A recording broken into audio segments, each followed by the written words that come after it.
अज़ीज़ तलबा, 10th physics का आज हमारा थर्ड लेक्चर है। पिछले दो लेक्चर्स में हम लोग सिंपल हार्मोनिक मोशन के बारे में पढ़ते रहे, उसकी डिफरेंट प्रॉपर्टीज़ फीचर्स हम लोगों ने पढ़े। आज उसी से रिलेटेड टॉपिक है कि हमने प्रूव करना है कि motion of pendulum is as a simple harmonic motion, कि पेंडुलम की जो मोशन है वो सिंपल हार्मोनिक मोशन होती है। कैसे प्रूव होगा? वो जो फीचर्स कल हम लोगों ने पढ़े थे, अगर वो हम प्रूव कर देते हैं कि मोशन ऑफ पेंडुलम में वो एग्जिस्ट करते हैं तो यकीनन प्रूव हो जाएगा कि motion of pendulum is as simple harmonic. तो सबसे पहले तो आप लोगों को ये पता होना चाहिए कि पेंडुलम होता क्या है। सिंपल पेंडुलम एक मेटेलिक बॉब है जिसके साथ एक स्ट्रिंग और इसे अपर एंड पे फिक्स कर दिया गया। आप खुद से बनाना चाहें घर में, इरेजर को लें, उसके साथ धागा बांध लें, that is called simple pendulum. Now let's start. जी बेटा, तो जब हमने इस पेंडुलम को इस तरह से हैंग कर दिया, किसी जगह पे लटका दिया, ये इसकी मेन पोजीशन है, इनिशियल पोजीशन है। यहाँ पे इस पर कौन सी फोर्स अमल कर रही है? ये बात हम लोग पढ़ चुके कि ज़मीन हर बॉडी को अपनी तरफ अट्रैक्ट करती है एक फोर्स से। वो फोर्स किसके बराबर है? उसके वेट के, और वेट बराबर होता है mg। तो इस पर एक तो फोर्स अमल कर रही है downward, W is equal to mg। इसके ऑपोजिट एक फोर्स ऊपर की तरफ अमल कर रही है, टेंशन T। अब ये इक्वल एंड ऑपोजिट फोर्सेस हैं, एक दूसरे को ये कैंसिल करेंगी और इस समत में कोई मूवमेंट नहीं होगी, ना नीचे को ना ऊपर को। अब अगर इसी ऑब्जेक्ट को हम पॉइंट A पे लाते हैं, चूँकि हम इसे पॉइंट A पे लाएंगे तो यकीनी सी बात है अब इस पे नेट फोर्स ज़ीरो नहीं रही। क्यों? क्योंकि इसका weight W is equal to mg वो तो डाउनवर्ड है। तो क्या ये डाउनवर्ड में मूव करेगा? नहीं, यकीनन नहीं करेगा।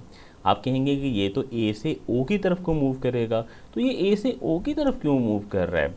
इसके लिए हम लोग ना एक नाइन्थ का टॉपिक थोड़ा सा रिवाइज कर लेते हैं। हमने नाइन्थ में पढ़ा था रेजोल्यूशन ऑफ फोर्सेस, कि अगर आप किसी ऑब्जेक्ट को से आपने अपनी रेजर को धागे से बांधा और खड़े होके इस समत में इसे ड्रैग खींचना शुरू कर दिया, तो अब ये क्या इस फोर्स के ज़ेरे असर हरकत करना शुरू कर देगा? फ़र्ज़ करें हमने इस फोर्स को F कह लें, F1 कह लें, नो, इस तरफ हरकत करना नहीं शुरू करेगा। ये फर्श के साथ साथ, सड़क के साथ साथ स्ट्रेट लाइन में हरकत करना शुरू कर देगा। अब जब ये स्ट्रेट लाइन में हरकत करना शुरू करेगा तो हम कैसे इस फोर्स के बारे में मालूम कर सकेंगे कि कौन सी फोर्स है? तो हमने रेजोल्यूशन ऑफ फोर्सेस में पढ़ा कि हम इस फोर्स को तकसीम कर लेते हैं दो हिस्सों में, Fx और दूसरी Fy। Fx बराबर होगा F cos थीटा और Fy बराबर होगा F साइन थीटा। अब यहाँ पे जो फोर्स है वो है weight W is equal to mg। तो फोर्स की जगह W की जगह mg, तो ये फोर्स हो जाएगी mg sine theta and mg cos theta. जी, तो यहाँ पे भी ये जो फोर्स थी, चूँकि इस समत में मूव नहीं कर रहा, तो इसको भी हम डिस्ट्रीब्यूट करते हैं, दो हिस्सों में रिजॉल्व करते हैं। ये वाली फोर्स Fx और ये वाली फोर्स ये Fy, यानी इस फोर्स का नाम हमने रख दिया Fy। अब क्यों इसका Fx क्यों रखा, इसको Fy क्यों रखा?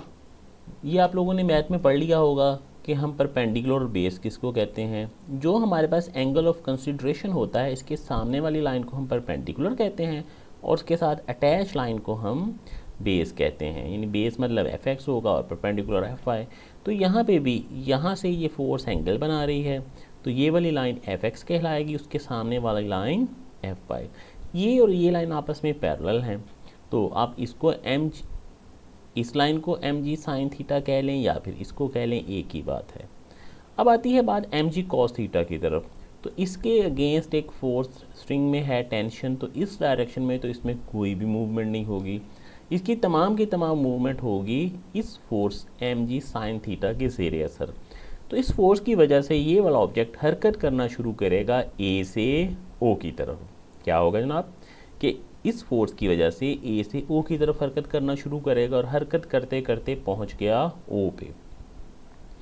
अब हमने कहा कि ओ पे तो कोई फोर्स अमल नहीं कर रही, तो फिर ये ओ से बी की तरफ क्यों जाएगा? कौन सी फोर्स होगी जैसे ओ से बी की तरफ लेके जा रही है?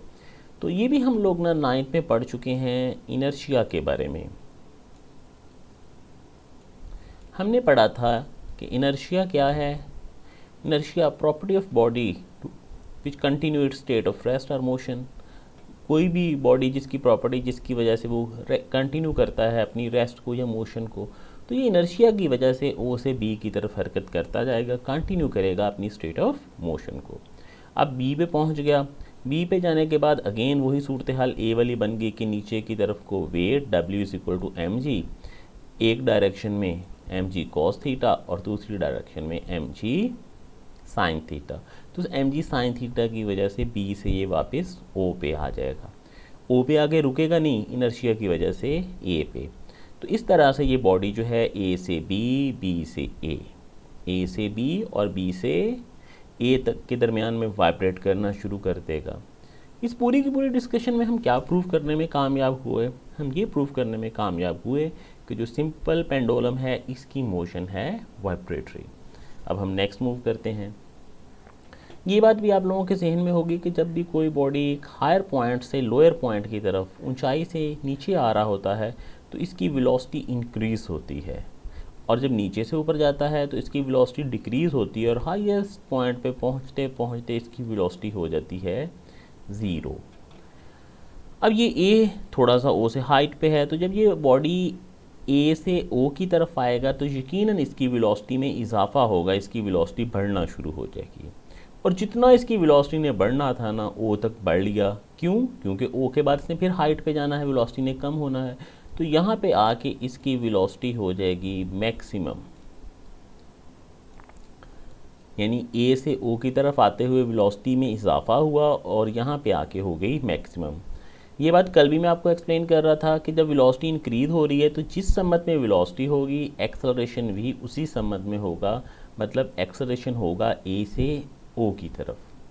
अब ये बॉडी जब ओ से बी की तरफ जाएगा यानी लोअर पॉइंट से हाई की तरफ, तो इसकी वेलोसिटी कम होना शुरू होगी, कम होते होते आखिरकार बी पे जाके इसकी वेलोसिटी हो जाएगी 0।